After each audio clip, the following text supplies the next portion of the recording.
Kukatpally corporator Jupally Satyanarayana గారు ఉన్నారు. అడిగి తెలుసుకునే ప్రయత్నం చేద్దాం. ఈరోజు కేటీఆర్‌ను ఈడీ విచారణకు రమ్మని చెప్పడం జరిగింది. అంటే ఈడీ విచారణలో ఏ విధంగా ఎలాంటి క్వెషన్స్ ఉండబోతున్నాయి? ఓన్లీ సంబంధించి ఫార్మర్ రేసుకు సంబంధించినవి ఉంటాయా? లేకుంటే అనేక ఆయన మీద ఆరోపణలు కాంగ్రెస్ పార్టీ ఎన్నో చేసింది. ఒకటి ఫోన్ ట్యాపింగ్ అని చెప్పేసి, లగచర్ల బాధితులు అని చెప్పేసి, డ్రగ్స్ సరఫరా చేస్తున్నది. ఇలాంటి క్వెషన్స్ అన్నీ అడగబోతున్నారా? లేదు ఓన్లీ ఈ ఫార్మర్ రేసుకు సంబంధించినవి ఉండబోతాయా? ఇవన్నీ మీరు చెప్పినటువన్నీ ఉత్తవేనా, ఇంతకుముందు తెలం అయిపోయినవి అంత ఉత్తదే అని చెప్పి కార్ రేసింగ్ అనేది ఈ రేసింగ్ అనేది పెట్టారు. దాంట్లో 55 crores ఏదో ఫ్రాడ్ చేసిరని చెప్పారు. 55 crores అనేది చాలా చిన్న అమౌంట్ గవర్నమెంట్ విషయంలో. ఒకటి అయినా కేటీఆర్ గారు ఈ కార్ రేసింగ్లో 55 crores ధన దుర్వినియోగం చేసినట్టు. ఈయన ఎందుకు చేస్తారన్న అధికారులు ఉంటారు, అధికారులకు చెప్పేస్తారు ఇట్లా ఇది ఈ కార్యక్రమం ఉంది, ఇది చేయాలని చెప్పేస్తే అధికారులు చూసుకుంటారు. యంత్రాంగం ఎప్పుడు అధికార యంత్రాంగం చేస్తే తప్ప మినిస్టర్లు ఇవన్నీ చేతికి రూపాయి తీసుకోరు, వాళ్ళు ఖర్చు పెట్టారు.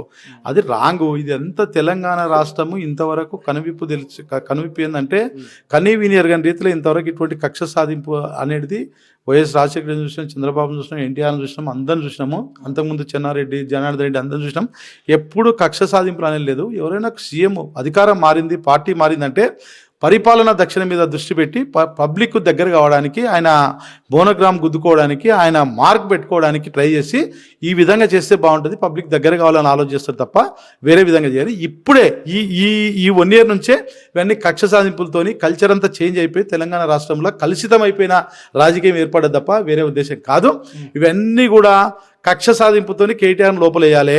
ఇవన్నీ కేసులే కావు. నన్ను అడిగితే ఇప్పుడు పబ్లిక్ ఏం చేసిరన్నా 1 year లోపల ఇది చేసినా అని చెప్పుకోమను. కేసీఆర్ ఉన్నాడు, ఇవి మిషన్ భగీరథ చేసినా, లేకుంటే కాళేశ్వరం కట్టినా, నేను కళ్యాణ లక్ష్మి తెచ్చినా, దళిత బంధు ఇచ్చినా, ఇవన్నీ స్కీములు కానీ డెవలప్మెంట్ కానీ చేసి చూపించారు.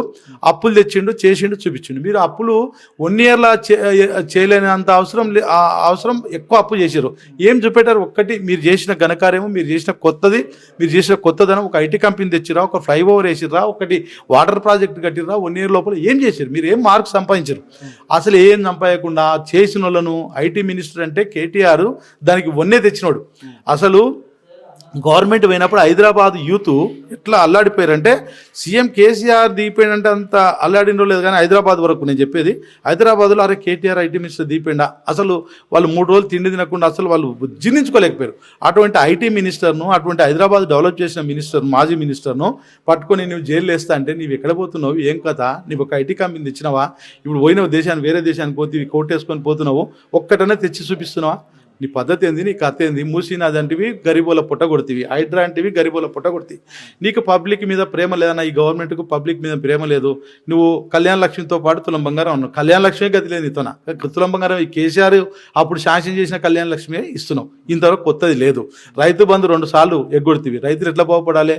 రైతు రుణమాఫీ అంటారు. రుణమాఫీ 100 మంది ఉంటే ఊర్లో రైతులు 10 మందికి ఇచ్చి రుణమాఫీ అంటే అయిపోతుందా? రైతు బంధు ఎగ్గొడుతీవి. ఇవన్నీ చాలా రాంగ్ రూట్లో పోతున్నారు. ఇదంతా పబ్లిక్కు పాపం ఎక్కడో కానీ మన తెలంగాణకు ఈ 5 ఏళ్ళ, ఈ 4 ఏళ్ళ, 3 ఏళ్ళ మంచి లేదు.